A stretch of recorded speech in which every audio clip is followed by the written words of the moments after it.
are cleared to proceed, Enola Gay. We need to hit the Ioi Bridge for maximum impact. What's the payload status?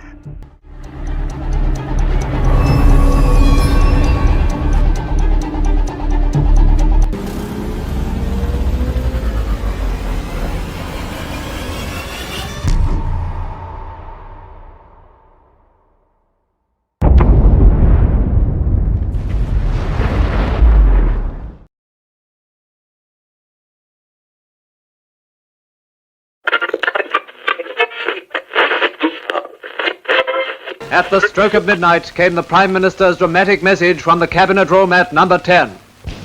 Japan has today surrendered. The last of our enemies is laid low that have fought so well in the arduous campaign against Japan. Peace has once again come to the world. Let us thank God for this great deliverance and his mercies. Long live the King. Pada tanggal 15 Agustus 1945, Kaisar Hirohito memerintahkan penghentian perumusan terhadap sekutu. Setelah sebelumnya, yaitu pada tanggal 14 Agustus 1945, sekutu menjatuhkan bom atom di kota Hiroshima dan Nagasaki. Berita tentang genjatan senjata yang dilakukan oleh Jepang ini disiarkan di radio. Ternyata, siaran tersebut tertangkap di Indonesia dan Sultan Syahrir mendengarnya.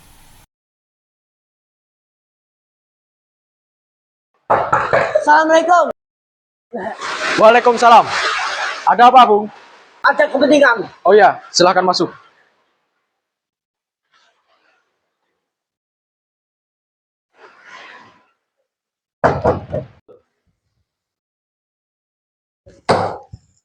Apakah sudah tahu berita kekalahan Jepang? Belum. Saya tidak tahu, Bung. Benarkah begitu? Apa yang terjadi dengan Jepang? Dari yang aku dengar, sekutu telah menghancurkan 2 kota yang ada di Jepang. Oleh sebab itu, Jepang melakukan gencatan senjata. Kalau begitu, kita harus segera memproklamasikan kemerdekaan ini. Benar itu. Jepang sudah tidak ada lagi wewenang di negeri ini. Kita harus memanfaatkan momen ini. Setelah mendengar berita kekalahan Jepang, Khairul Saleh segera merencanakan pertemuan dengan anggota golongan muda lainnya untuk membicarakan masalah proklamasi kemerdekaan. Pertemuan ini dilangsungkan di Jalan Pegangsaan Timur, nomor 17 Jakarta, pukul 8 malam. Saudara-saudaraku, sudahkah kalian mendengar berita tentang kekalahan Jepang? Belum, kawan. Dari mana kamu tahu tentang itu? Barusan saya dan Sukarni bertemu dengan Syahrir yang mengatakan bahwa Jepang kalah dengan sekutu. Berarti negeri kita sekarang dalam kondisi vacuum of power. Benar, demikian saya mengumpulkan kalian semua di sini untuk membicarakan masalah itu. Kita harus memanfaatkan situasi ini untuk memproklamirkan kemerdekaan. Tepat sekali. Kalau begitu, kita harus membagi tugas. Vikana dan Khairul, kalian harus pergi ke kediaman Soekarno untuk menyampaikan kabar ini. Saya dan Guru Darwis akan memerintahkan pemuda lainnya untuk merebut kekuasaan dari Jepang.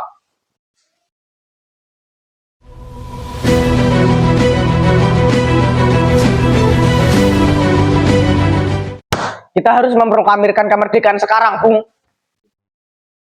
Ini batang leherku. Serta aku pojok itu sekarang dan potong leherku malam ini juga. Kamu tidak perlu menunggu hingga besok pagi. Tapi ini saat yang tepat, Bung. Jepang sudah kalah oleh sekutu. Mengapa harus menunggu? Rakyat banyak yang menderita. Jepang adalah masa yang silam. Belum lagi Belanda yang akan menguasai negeri ini kembali. Jika saudara tidak setuju dengan apa yang saya katakan dan mengira saudara bisa menopang kekuatan sendiri, mengapa datang ke rumah Soekarno dan ingin memproklamirkan kemerdekaan? Kenapa harus menunggu janji Jepang untuk memerdekakan bangsa ini? Kita bisa, Bung. Kita harus bangkit untuk kemerdekaan kita. Mengapa harus menunggu janji manis itu? Kekuatan segelintir ini tidak akan mampu mengalahkan Jepang. Coba perlihatkan padaku, mana kekuatan yang dapat diperdukan itu. Apa tindakanmu untuk menyelamatkan wanita dan anak-anak jika itu terjadi pertumpahan darah? Bagaimana cara kita untuk mempertahankan kemerdekaan? Bayangkan bagaimana cara kita akan tegak di atas kemerdekaan sendiri. Tapi semakin cepat kita memproklamasikan kemerdekaan ini, semakin cepat pula kita mengakhiri penderitaan rakyat yang ditanggung selama ini. Inilah yang ditunggu oleh bangsa kita, Bung. Baiklah, tapi berikan kami waktu sebentar untuk berunding. Kemudian para anggota golongan tua yang berada di kediaman Soekarno langsung membicarakan permasalahan tersebut.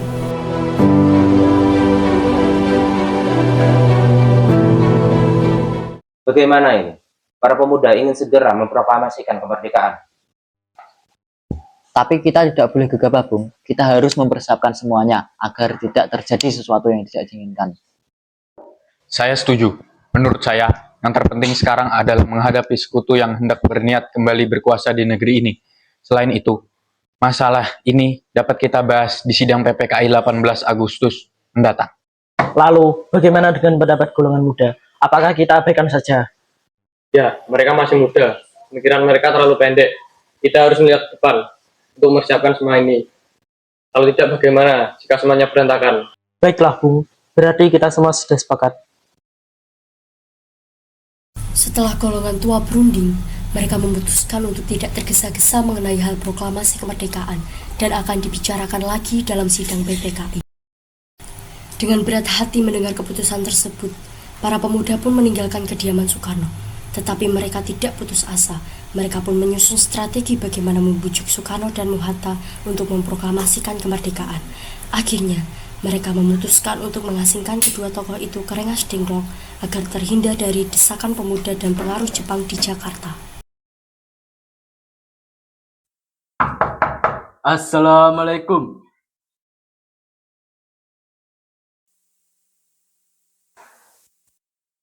Waalaikumsalam. Ada apa saudara datang sepagi ini? Kami bermaksud bawa Anda dan Soekarno untuk menuju ke tempat pengasingan, Bung. Tempat pengasingan? Apa yang saudara maksudkan? Ya, kami akan membawa kalian untuk diasingkan agar terhindar dari ancaman bentrok antara rakyat dan Jepang. Baiklah, kami akan ikut. Sebaiknya Ibu Fatmawati dan Anda ikut serta, Bung, demi menjamin keselamatan mereka. Baiklah, saya akan mengajak mereka. Hilangnya Soekarno dan Bung Hatta secara misterius pagi itu menimbulkan kepanikan di kalangan para pemimpin di Jakarta. Peristiwa ini baru diketahui oleh Mr. Ahmad Subarjo pukul 8 pagi.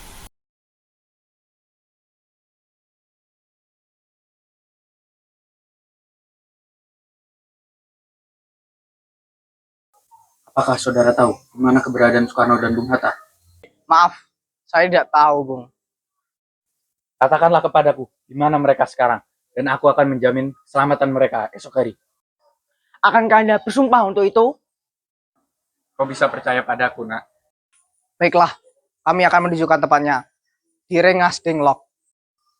Nak, tolong antarkan kami ke Rengas Dengklok. Maaf, saya Pak. Kalau begitu, mari saya antarkan mobil.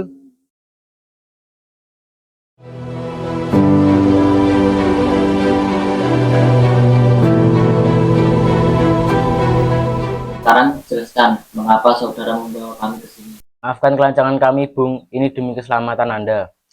Kami ingin membicarakan masalah proklamasi kembali, Bung. Bukankah tempo hari sudah kami katakan kepada kalian, masalah kemerdekaan ini akan dibicarakan di sidang PPKI? Memang benar adanya, tetapi kami semua berpendapat mengapa harus menunggu untuk dimerdekakan Jepang? Mengapa menunggu hasil sidang PPKI? PPKI itu bentukan Jepang, Bung. Pendapat itu benar, namun kita masih terlalu dini untuk memproklamasikan kemerdekaan. Selain itu, kita belum siap dan masih membutuhkan bantuan dari Jepang untuk kemerdekaan. Bagaimana bila perkataan Jepang tentang kemerdekaan bangsa kita hanya jadi minus belaka? Apa yang akan Anda lakukan, Bung? Apakah akan selamanya menunggu janji itu, Bung? Kita harus memproklamasikan kemerdekaan sekarang juga. Demi rakyat yang sudah bertahun-tahun terbelenggu oleh penjajahan di tanah air mereka sendiri. Mereka berhak bebas, dan sekaranglah saatnya. Tenang, saudara sekalian. Mari kita bicarakan semuanya dengan kepala dingin. Mari, Bung, ikut saya keluar, biar suasananya tidak tegang. Mari, Bung.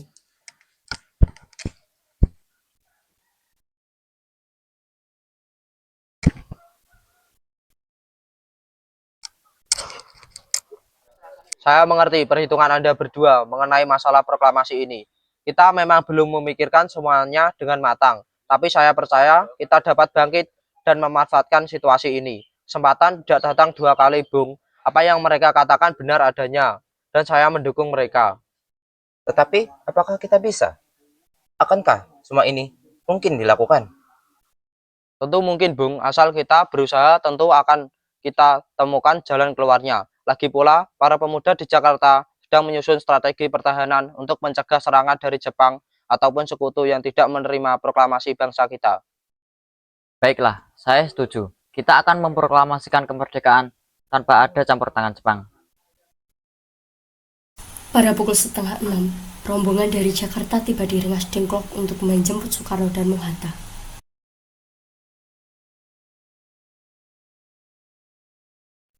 Apakah kalian semua baik-baik saja? Jadi, bagaimana keputusannya? Kami setuju, kemerdekaan akan dilaksanakan tanpa campur tangan Jepang. Lalu, kapan kita akan melaksanakannya? Menurut saya, bagaimana jika besok para pemuda di Jakarta sudah bersiap? Jika mungkin, ya, kita akan melaksanakannya esok pagi.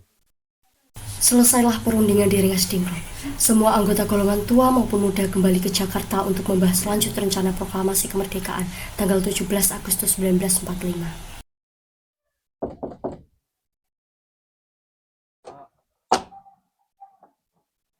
Selamat malam, ada apa, Bung? Maaf, kami mengganggu Anda malam-malam begini. Kami perlu tempat untuk membicarakan rencana kemerdekaan yang akan dilangsungkan esok hari. Benarkah itu? Kalau begitu, masuklah. Saya turut gembira mendengar kabar ini. Silakan gunakan ruangan yang kalian butuhkan. Saya akan pergi istirahat dahulu. Baik, terima kasih Pak Perwira. Perumusan proklamasi dilakukan di Rumah Makan Maida. 3 eksponen pemuda yaitu Sukarni, Sudiro, dan BM Diah menyaksikan Soekarno, Bung Hatta, dan Mr. Ahmad Suparjo membahas perumusan naskah proklamasi.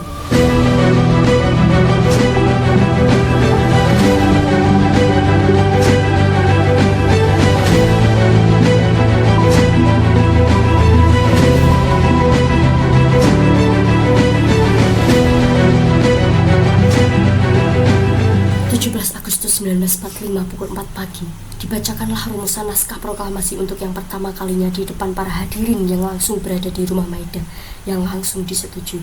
Namun, kemudian timbullah persoalan tentang siapa saja yang akan menandatangani naskah proklamasi. Menurut saya, naskah ini jangan ditandatangani oleh anggota PPKI. Memangnya kenapa? Lantas siapa yang akan menandatanganinya? PPKI kan lembaga bentukan Jepang. Kita sudah sepakat tadi untuk melaksanakan proklamasi tanpa campur tangan Jepang. Oh benar, Nak. Bagaimana ini, Bu? Adakah dari kalian yang punya pendapat untuk masalah ini? Bagaimana jika naskah ini ditandatangani oleh hadirin yang datang saat ini? Seperti Amerika yang menandatangani deklarasinya. Jangan, kita tidak boleh meniru. Kita harus berbeda dari bangsa lain. Karena ini semua berkat jasa-jasa bangsa Indonesia, berarti ini atas nama bangsa Indonesia. Saya setuju. Dan saya punya usul. Bagaimana jika teks ini ditandatangani hanya 2 orang? Anda dan Bung Hatta sebagai wakil dari bangsa Indonesia. Bagaimana? Usulan yang bagus. Bagaimana hadirin? Setuju! Setelah semuanya setuju, Soekarno memerintahkan Sayuti Melik untuk mengetik teks proklamasi.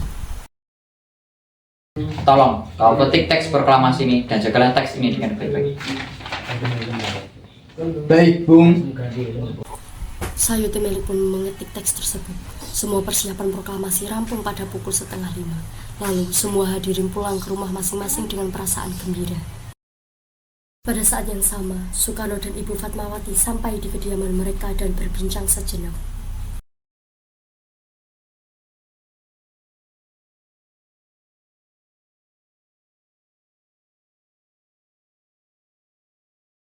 Alhamdulillah, akhirnya semua berjalan dengan lancar. Terima kasih, Ibu telah menemani saya di saat-saat yang cukup menguras pikiran ini. Iya, terima kasih ya Allah telah memberikan jalan kepada bangsa kita untuk memproklamasikan kemerdekaan. Oh iya Pak, apakah kalian sudah merencanakan bagaimana proklamasi besok akan berlangsung? Sudah, kita akan melaksanakan upacara bendera yang nanti akan diiringi lagu Indonesia Raya karya Bung Supratman. Bukankah kita belum punya bendera? Lantas bagaimana? Ya ampun, Bapak sampai lupa, Bu. Bagaimana kalau Ibu saja yang menjahitkan? Tapi Ibu tidak punya kain, Pak. Kain yang ada hanya kain merah dan putih. Apa tidak apa-apa? Tentu saja, buatlah bendera yang sederhana. Yang penting, kita sudah berusaha untuk menyediakannya. Baiklah, Pak. Dan Ibu punya ide. Kita namakan saja benderanya Sang Saka Merah Putih. Bagaimana? Ide yang bagus.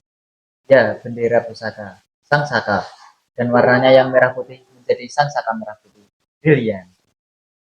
Ya sudah, sebaiknya Bapak segera bersiap untuk menyusun pidato yang Bapak akan bacakan nanti.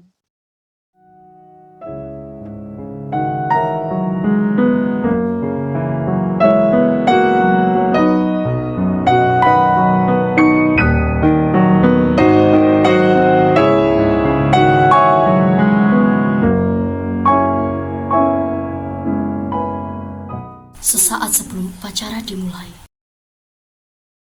Trimurti, tolong kibarkan bendera ini sebagai tanda kejayaan bangsa ini. Siap, Bung. Saya akan menyuruh anak didik saya untuk mengibarkan bendera ini. Hei, kalian! Jaga baik-baik bendera ini. Kalian diberi kehormatan untuk mengibarkannya dalam sejarah Indonesia. Siap, Komandan. Kami tak akan mengecewakan Anda. Suasana menjadi sangat hening. Soekarno dan Hatta dipersilahkan maju beberapa langkah dari tempat semula. Soekarno mendekati mikrofon dengan suaranya yang lantang dan mantap. Soekarno pun membacakan pidato pendahuluan sebelum beliau membacakan teks proklamasi.